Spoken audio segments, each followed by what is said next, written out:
नमस्कार, मैं डॉक्टर अमित रंजन एक बार फिर से आप सबका अपने YouTube चैनल बीपीएससी जोन पर स्वागत करता हूं।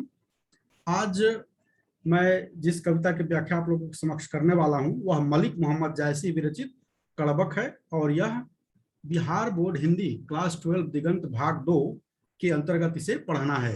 तो आइए शुरू करते हैं। मलिक मोहम्मद जायसी विरचित कड़बक की व्याख्या। कवि कह रहे हैं, एक नैन कवि मोहम्मद गुनी सोई बिमोहा जय कवि सुनी। यानी मलिक मोहम्मद जायसी जैसे गुणवान कवि को एक ही नेत्र था, लेकिन उसके बावजूद क्या है, सोई बिमोहा जय कवि सुनी। लेकिन जिसने भी इस कवि को सुना वह क्या हो गया, मुग्ध हो गया। बिमोहा मीन्स मुग्ध हो गया।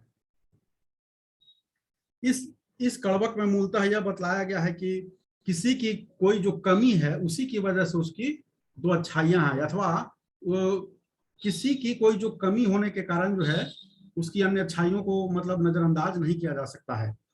कवि कह रहे हैं, एक नैन कवि मोहम्मद गुनी, मलिक मोहम्मद जायसी जैसे गुणवान कवि जो खुद थे वो एक ही नेत्र था, लेकिन जिसने भी उसे सुना वो क्या हो गया, विमुग्ध हो गया। चांद जैस जग विधि अवतारा, दिन कलंक किन्ह उजियारा। कवि आगे कह रहे हैं कि विधि अर्थात विधाता ने चंद्रमा के समान जो है उसे अवतरित किया था, यानी कि इस धरती पर लाया था। लेकिन जिस प्रकार से दिन कलंक किन उजियारा, लेकिन जिस प्रकार से चंद्रमा जो है अपनी उजाला फैलाने के गुण के बावजूद जो है उसमें कलंक होता है, उसी प्रकार से मलिक मोहम्मद जायसी में भी एक कमी थी, यानी कि उनकी एक आंख नहीं थी।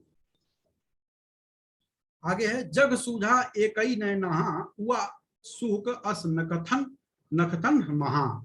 जग सूझा एकई नैनहा, यानी कि जायसी कह रहे हैं कि मैंने सभी को समान नजरों से देखा क्योंकि मेरी एक ही आंख थी। हुआ सूक अस नखथन महा, इसमें मलिक मोहम्मद जायसी कह रहे हैं कि लेकिन उनकी वह एक आंख भी जो थी बाकियों की दोनों आंखों से वैसे ही तेज थी, तीव्र थी। जैसे कि शुक्र मीन्स शुक्र नक्षत्र, तो जैसे कि शुक्र जो है, शुक्र ग्रह, शुक्र तारा जो है बाकी नक्षत्रों से ज्यादा प्रकाशमान होता है। अब यहाँ पर देखिए, यहाँ पर वही बता रहे हैं कि किसी की एक पहले कमी आती है, उसी से उसकी दूसरी अच्छाई आती है। जौलही अम्बही डाभ न होई, तौलही सुगंध बसाई न सोई। अम्बही मीन्स आम। कवि कह रहे हैं कि जब तक आम में डाभ, काला काला डाभ जब तक नहीं आता है, तौलही तब तक जो है उसमें सुगंध नहीं आ पाता है। यानी कि आम में सुगंध तभी आता है जब उसमें काला काला धब्बा पड़ता है। आगे कह रहे हैं, किन समुद्र पानी जो खारा, तो अति भयु असूझ अपारा। समुद्र का पानी खारा है, इसीलिए जो है वह असूझ और अपार है, यानी कि वह अब तक बचा हुआ है। खारा होने के कारण ही वह जो है क्या है, अपार है, अगाध और अपार है। आगे बतला रहे हैं वो, जो सुमेरु त्रिशूल विनाशा, भा कंचन गिरी लाग आकाशा। मलिक मोहम्मद जायसी के विषय में हम सभी जानते हैं कि हिंदू धर्म में जो प्रचलित थे मिथक, उनका उन्होंने अपनी रचनाओं में बहुत ही अच्छे तरीके से उपयोग किया, और यह आपको पद्मावत में देखने को बहुत अच्छे से मिलता है। तो यहाँ यही उसी एक मिथक का उपयोग किया है उन्होंने कि सुमेरु पर्वत के विषय में ऐसा कहा जाता है कि उसको त्रिशूल से शंकर भगवान ने नष्ट कर दिया था और वो उसके बाद सोने का हो गया था। तो यही कह रहे हैं कि जो सुमेरु त्रिशूल विनाशा, कि सुमेरु पर्वत जो है, जो कि पूरे का पूरा सोना का हो गया है, वह इस तभी हो पाया जब त्रिशूल से शंकर भगवान ने उसका विनाश किया, यानी अपने त्रिशूल से प्रहार किया शंकर भगवान ने, तो वह नष्ट हो गया, लेकिन वह सोने का हो गया। जो नहीं घड़ी कलंक न पड़ा, कांच होई नहीं कंचन करा। जो लही मतलब जब तक, घड़ी मीन्स घड़िया, ये सोने को गलाने का एक पात्र है, एक बर्तन है जिसमें सोने को रख के गलाते हैं। हम लोग जानते हैं कि सोना क्या है, अशुद्ध रूप से पाया जाता है, उसमें शुद्धता पाई जाती है। कैरेट से हम उसकी शुद्धता नापते हैं, 24 कैरेट जो होता है वो शुद्ध होता है। तो उसकी अशुद्धता निकालने के लिए क्या करते हैं कि एक बर्तन में उसको रख कर क्या करते हैं, कोयला जलता हुआ डालते हैं।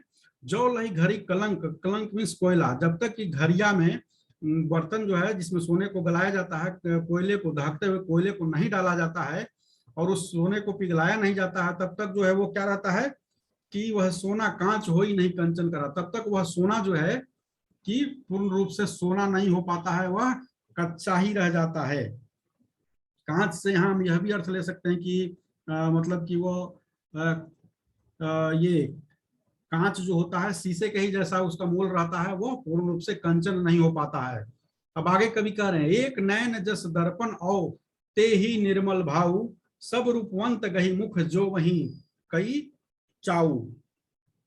अब कवि अपने विषय में कह रहे हैं कि एक नेत्र के रहते हुए भी क्या है कि वो जो है दर्पण के समान निर्मल और उज्जवल भाव वाले हैं। कवि मलिक मोहम्मद जायसी अपने विषय में कह रहे हैं कि उनकी एक ही आंख है, लेकिन उन्होंने एक ही आंख से दुनिया की अच्छी चीजों को ही देखा है, और उस अच्छी चीजों को देखने के कारण ही क्या है कि वो दर्पण के समान निर्मल हैं और उज्जवल हैं।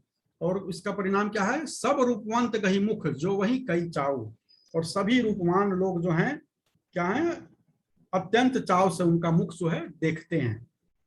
तो इसमें इन्होंने यही व्याख्या किया है, यही लिखा है कि मतलब कि एक जो है कोई कमी है, उस कमी की वजह से कई बार जो है दूसरी अच्छाई आती है। और उन्होंने कई सारे उदाहरण दिए हैं। इसमें सौंदर्य में यह है कि हिंदू धर्म में प्रचलित जो है लोक प्रचलित मिथकों का उन्होंने सुंदर उपयोग किया है। और जैसा कि हम सभी जानते हैं, मलिक मोहम्मद जायसी के विषय में ऐसा कहा गया था कि वो काने थे, कुरूप थे और कुबड़े थे। काने बाएं आंख से थे और उनके मुंह पर चेचक का दाग भी था। और यही बात है कि जब वो शेरशाह सूरी के पास गए तो शेरशाह सूरी ने उन्हें बुलाया था कि इतना अच्छा जो है पद्मावत लिखने वाला, प्रेम का इतना भव्य काव्य लिखने वाला व्यक्ति स्वयं कितना खूबसूरत होगा, यह सोचकर उसने उन्हें बुलाया। और जब देखा कि ऐसे हैं तो वो हंस पड़ा, उसकी हंसी निकल गई। तो तभी उन्होंने कहा था कि मोही हंस ही का कर ही, मतलब मेरे ऊपर हंसकर क्या करोगे तुम, मेरे ऊपर नहीं हंस रहे हो बल्कि मुझे बनाने वाले उस खुदा के ऊपर हंस रहे हो तुम। तो इसी से पता, और कई जगह ऐसा वर्णन मिलता है जिससे पता चलता है कि मलिक मोहम्मद जायसी एक आंख से काने थे, एक आंख से मतलब उनकी एक आंख नहीं थी, बाई आंख नहीं थी। तो फिलहाल इस वीडियो में कड़वक की जो है व्याख्या मैंने की है, कड़वक 2 की व्याख्या मैं अगले वीडियो में करूंगा। और भी इसमें कुछ अलंकार वगैरह होगा, उसे आप लोग देख सकते हैं। इस वीडियो में इतना ही। धन्यवाद।